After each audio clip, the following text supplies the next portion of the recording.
Maharashtra today 24 news, सत्य परिस्थितीचा सविस्तर आढावा।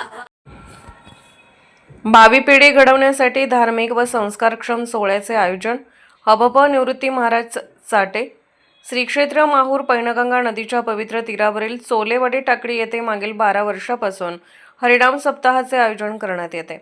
या सप्ताहात हबप निवृत्ती महाराज चाटे यांनी आपल्या रसाळ वाणीतून केलेल्या कीर्तनात भावी पिढीच्या उज्ज्वल भविष्यासाठी धार्मिक व संस्कारक्षम कार्यक्रमाचे आयोजन होणे काळाची गरज असल्याची भावना व्यक्त केली।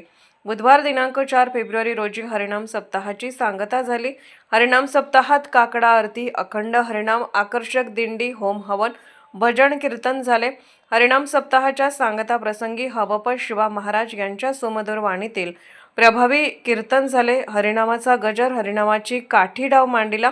पुंडलिक वरदे हरी विठ्ठल, विठ्ठल विठ्ठल, जय हरी विठ्ठल अशा विठुरायाच्या गजरात हनुमान मंदिरापासून भव्य दिंडी काढण्यात आली। दिंडी मार्गात महिला भगिनींनी सडा टाकून आकर्षक रांगोळी काढून दिंडीचे स्वागत केले। 7 दिवस चाललेल्या धार्मिक सोहळ्यात पारायण, भागवत कथा, हरिपाठ, भारुड, महाप्रसाद तसेच रात्रीला कीर्तन असे कार्यक्रम पार पडले। या कालावधीत पैनगंगेच्या काठावर जणू पंढरीच अवतरली अशी अनुभूती आली। हबप विलास महाराज टाकळीकर यांच्या मार्गदर्शनाखाली पारायण पार पडले, तर भागवत कथा हबप शिवाबापू महाराज यांच्या मधुर व ओघवत्या वाणीतून सादर झाले। या अखंड हरिनाम सप्ताहाचे विशेष आकर्षण म्हणजे चिमुकल्यांनी सादर केलेल्या हरिपाठाने उपस्थित भाविकांची मने जिंकले। या भक्तिरसपूर्ण हरिनाम सप्ताहाच्या सांगतेने परिसरात आध्यात्मिक समाधान व सकारात्मक ऊर्जा निर्माण झाली होती। महाराष्ट्र टुडे मराठीसाठी प्रतिनिधी माहूर, नांदेड।